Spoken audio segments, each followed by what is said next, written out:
Hi everyone, and welcome back to Retro Legends. When we talk about video games, we often think of big official releases, the most beloved consoles, and the titles that made history. However, behind this legal and polished universe, there's a dark and fascinating side, the world of bootlegs and pirate copies. This is a phenomenon that has accompanied the video game industry since its very beginnings, and even today, represents an important slice of gaming history. But bootlegs aren't just shameless copies. Often they've introduced bizarre, curious, and even creative modifications that, in some cases, have ended up leaving a mark on pop culture. In this video, we'll explore 10 surprising and lesser-known aspects of the world of pirate games, with behind-the-scenes stories, curiosities, and tales that show how ingenuity, illegality, and passion have intertwined in unexpected ways. Don't forget to leave a like, subscribe to the channel, and hit the bell for more journeys into the world of retro gaming. Let's get started.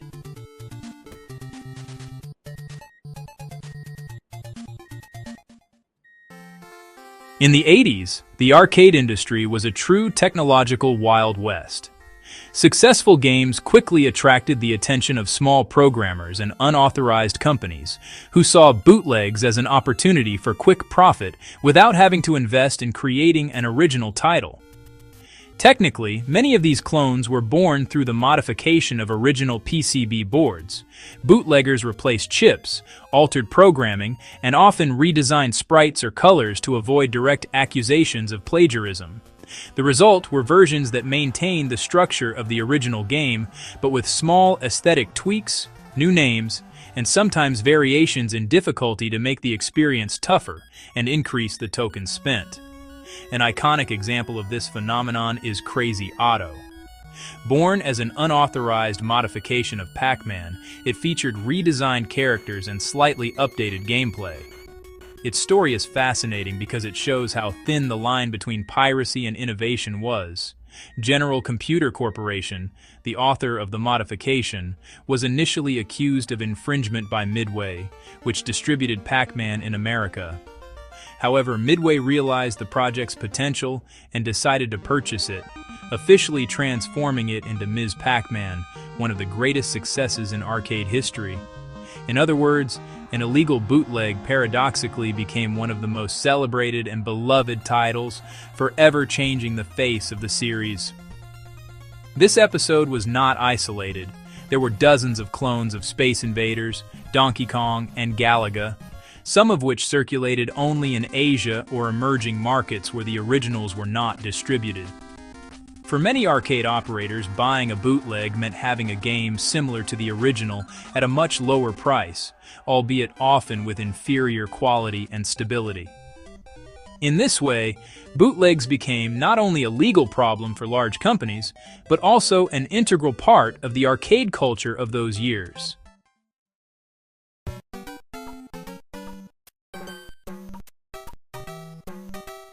With the expansion of home consoles in the 80s and 90s, the phenomenon of bootlegs radically changed. Arcades began to lose their centrality, while NES, Master System, Mega Drive, and later Super Nintendo and PlayStation conquered the living rooms of families all over the world. In this new scenario, bootleggers quickly adapted, moving from modified PCBs to pirated cartridges, often indistinguishable at first glance from the originals, but produced with cheaper materials and lacking any quality control. Multi-copy cartridges, the famous 101 or even 9,999 in 1, became a symbol of the parallel market. In reality, behind those incredible promises lay a trick. A few titles were repeated dozens and dozens of times, often with minor modifications such as accelerated levels, altered colors, or changed names. Super Mario 14, Contra 7, or Pokémon Diamond for NES, which had nothing to do with the official games. Yet for many children and teenagers, those cartridges represented a treasure, an entire library of games for little money, in an era when original titles cost prohibitive amounts. The phenomenon was particularly strong in China, Brazil, Russia, and several Eastern European countries. where official consoles were often unobtainable or too expensive compared to the average income. Here, true pirate systems also emerged, like the Famiclone, which were copies of the NES with improbable names: Polystation, Power Joy, Terminator 2 console, and designs that tried to imitate both the original Nintendo and sometimes even the PlayStation or Mega Drive. These clones were sold in local markets, local electronics stores, and even at fairs, becoming a gateway to the world of video games for millions of people. It is important to emphasize that in many of these countries, original games were not even officially distributed. For example, in Brazil, the spread of NES clones was so massive that some local companies, such as Gradiente with the Playtronic brand, had to enter into direct agreements with Nintendo to release official versions of the NES and Super Nintendo years after their original launch. Similarly, in Russia, Famiclones practically became synonymous with consoles. For entire generations, the word Dendy, the brand name of a local clone, was more well-known than Nintendo. This scenario contributed to creating a parallel video game culture. On one side, the official industry, with its flagship titles and global marketing. On the other, a pirated and semi-legitimate ecosystem that made video games accessible, even where they otherwise would have remained a luxury. Paradoxically, for many players who grew up in those contexts, bootlegs and multi-game cartridges were not a cheap copy, but the authentic video game experience of their childhood.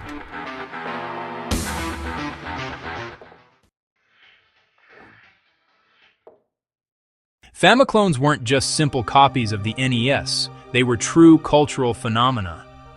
In many countries where Nintendo had never officially launched its console, such as much of Eastern Europe, South America, India, and China, these systems represented the first gaming experience for millions of children and teenagers. These weren't just knockoff products, but accessible alternatives to a market that otherwise would have been excluded from the video game boom of the 80s and 90s. The companies that produced them often relied on aggressive marketing and visual deception. A Polystation might look identical to a PlayStation, complete with a CD tray. But upon opening it, you'd realize it accepted Famicom-compatible cartridges. Others, like the Terminator 2, sported flashy packaging and names randomly picked from popular movies of the period, while models like the Subor in China even gained a certain legitimacy through ties with the educational system, with educational cartridges that mixed games and school curricula. Despite their unofficial nature, Famiclones contributed to the widespread dissemination of video game language. Entire generations discovered Super Mario Bros., Contra, or Tetris not through original Nintendo consoles, but through these affordable copies. Some of these clones were even more durable than the authentic machines, built to last for years even with low-quality components. In certain areas, owning a Famiclone was as normal as having a television. Today, Famiclones are remembered with a mix of nostalgia and curiosity. While on one hand, they represent a shadow market that siphoned profits from official manufacturers. On the other hand, they played a fundamental role in making video games universal, breaking down economic and cultural barriers. Some of these systems have become collector's items, sought after for their kitschy design and improbable names that perfectly tell the story of an era of creativity and rampant piracy.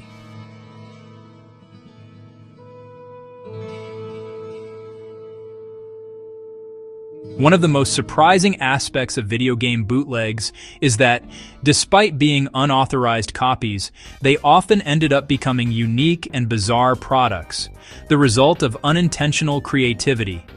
It wasn't just about cloning successful games, but modifying them in such extreme ways that they transformed into completely different experiences.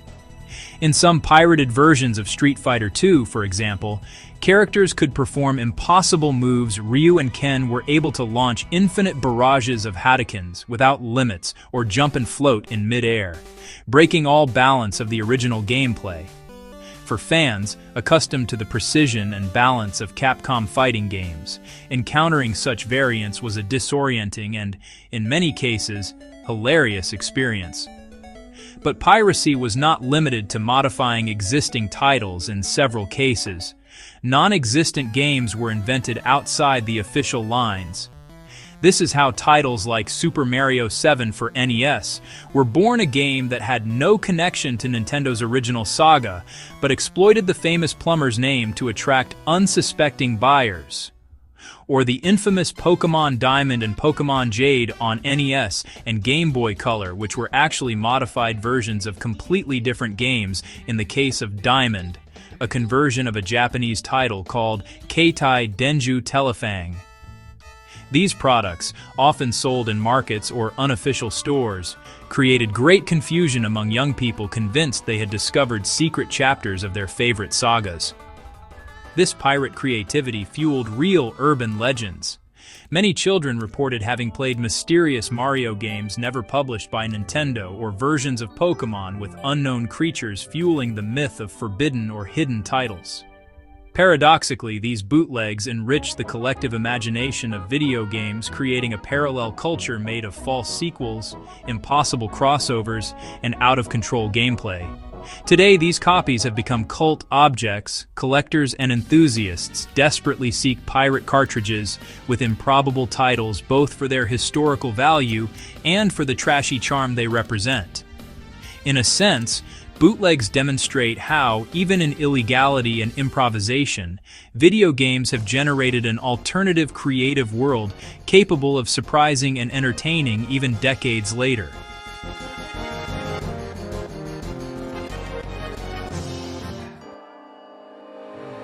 In developing countries, or where console imports were restricted and prices were prohibitive, bootlegs weren't just a cheaper alternative. They were often the only gateway to the world of video games. In many parts of Latin America, Eastern Europe, and Southeast Asia, an original NES or Super Nintendo cost so much that it was out of reach for most families. Consequently, local markets and fairs were filled with pirated consoles, multi-game cartridges, and clones passed off as originals, sold at much more affordable prices. This phenomenon had a paradoxical effect. While in the West, piracy was seen as a threat to the industry, in many of these regions, it became a form of video game democratization. Thanks to Famiclones and pirated cartridges, entire generations of children and teenagers were able to discover fantastic worlds, engage with iconic characters, and get closer to a medium that would otherwise have remained exclusive. For many players who grew up in these contexts, the video game experience was inextricably linked to pirated versions. They didn't know the differences from the originals. They had no frame of reference, and precisely for this reason, they developed a cultural and emotional bond with those alternative copies. The bugs, the rough translations, the redrawn covers, and invented names became an integral part of the memory. In some cases, this cultural rootedness even influenced the perception of video games in collective memory. There are communities where Super Mario 7 or Pokémon Diamond for NES are remembered as much as the official titles. For others, the first PlayStation was not the Sony-branded one, but the Polystation, a Famiclone with 8-bit games.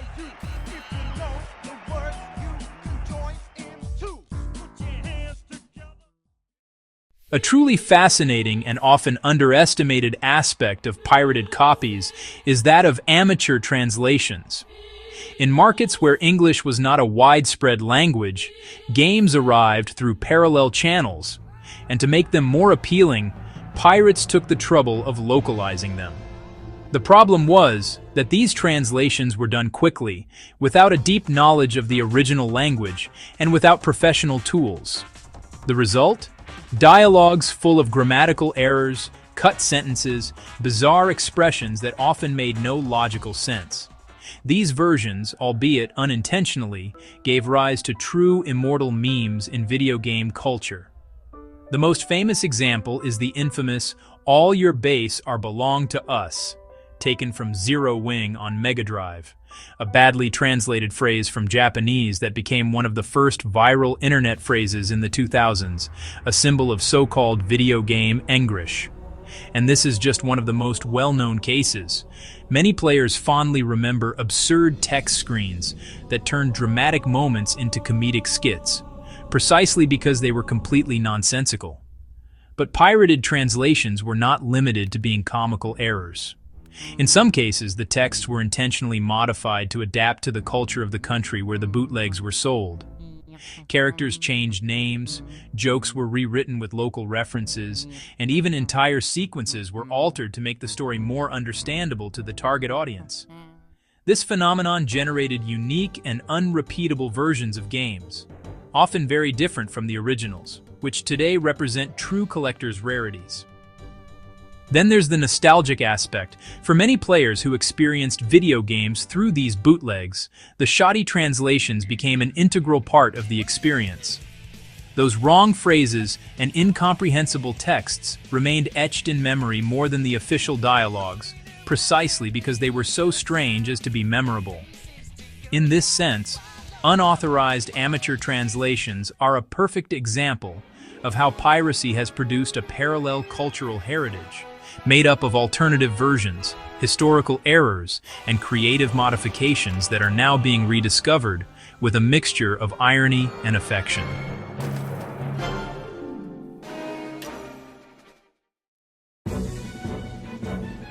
One of the most fascinating aspects of the world of bootlegs is that, over time, some of these products, despite being illegal and often poorly made, have transformed into cult objects. We are no longer talking only about blatant copies made to deceive consumers, but about true unique pieces of parallel video game history, which today attract the attention of collectors and enthusiasts. The most famous case is certainly that of Somari, a pirated NES game born in the early 90s. The idea was as absurd as it was brilliant, to take the character of Mario and place him in the levels of Sonic the Hedgehog. Of course, the result was far from perfect. The NES game engine was not remotely capable of replicating Sonic's frantic speed, and poor Mario, renamed Somari, ran awkwardly, with imprecise controls and questionable physics. Yet it is precisely this strangeness that has made Somari a legendary title, a symbol of the bootleg world that is still remembered and collected today. But Somari is just the tip of the iceberg. Other pirated games have gained notoriety thanks to their inherent absurdity. Think of the pirated versions of Pokémon for NES and Mega Drive, games that had nothing to do with the official Nintendo titles, but which exploited the saga's name to attract fans. These versions often mixed elements taken from other games, like Final Fantasy or Dragon Quest sprites, inserting Pikachu and friends in a totally improvised way. The result was titles full of glitches, absurd difficulties, and shoddy translations, but precisely for this reason, incredibly fascinating. Over time, some of these bootlegs have become so rare and sought after that today they sell for exorbitant prices in collectors' markets. It's almost paradoxical. Pirated copies, born to be cheap and reach those who couldn't afford the original games, now end up being worth more than the official versions. For collectors, owning a title like Somari or a pirated Pokémon for NES means holding a fragment of an alternative video game history, a kind of parallel universe born outside legal channels, but rightfully entered the collective imagination. In a sense, these bootlegs have acquired historical dignity, not as quality products, but as testimonies of an era in which creativity and improvisation coexisted with piracy. Today they are studied, cataloged, and even preserved by enthusiasts, who see in them a window into that underground world of gaming that accompanied the official evolution of the industry.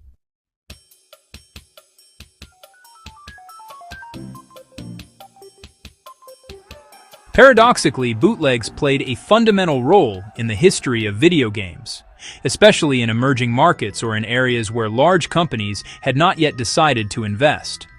In the 80s and 90s, in many parts of Asia, Latin America, or Eastern Europe, official consoles and cartridges were either impossible to find or too expensive compared to the average purchasing power. In this context, clones and pirated copies became the gateway to the video game world for millions of people. Knockoff consoles like the Famiclone in Brazil or Russia, or the 9999-in-1 multi-game cartridges sold in local markets, allowed entire generations to discover Super Mario, Contra, or Street Fighter, even if in altered or lower quality versions. In hindsight, these products functioned almost as a form of unauthorized marketing. They spread characters and brands in territories where Nintendo, Sega, or Capcom had no official presence, creating a pool of fans who, years later, would enthusiastically welcome the arrival of original consoles. Of course, from a legal standpoint, it was piracy, but their cultural impact was enormous, to the point that many of those players remained attached to the franchises they discovered through unofficial copies.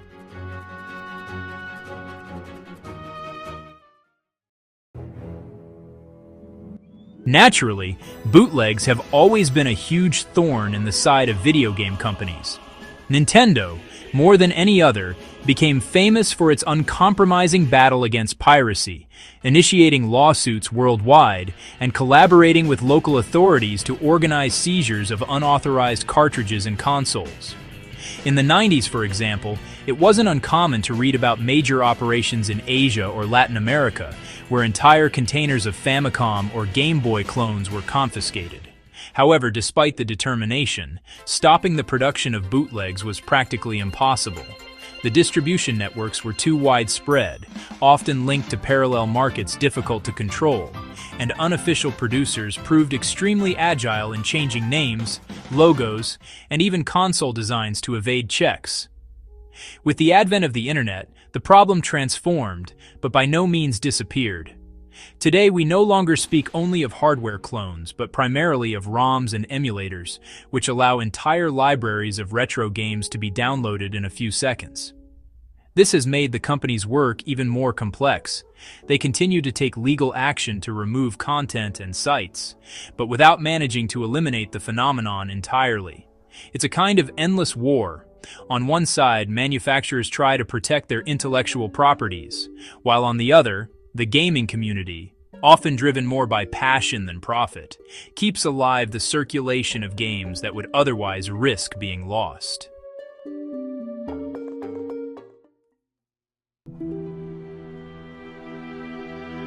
Today, bootlegs no longer exert the same economic and cultural impact they had in the 80s and 90s, when they could literally determine the success or failure of a system spread in certain parts of the world. Yet, their legacy continues to live on in the memory of those who grew up with those multi-game cartridges with improbable titles, often with misspelled texts or artwork copied and crudely modified, and in the Famiclones that populated living rooms and bedrooms from Latin America to Eastern Europe. For many players, these objects represent a first contact with the world of video games, a sort of gateway that made the medium accessible even to those who couldn't afford original consoles. Today, collectors and retro gaming enthusiasts look at these products with different eyes, no longer mere illegal imitations, but true historical testimonies capable of telling an alternative and underground side of video game history. A side made of unbridled creativity, improbable adaptations, and inventions often born out of ingenuity and necessity. Beyond their illegal nature, bootlegs have ended up forming a parallel heritage that is now part of collective memory. They are symbols of an era when the lack of rules and the desire to play led to unique and unrepeatable cultural phenomena.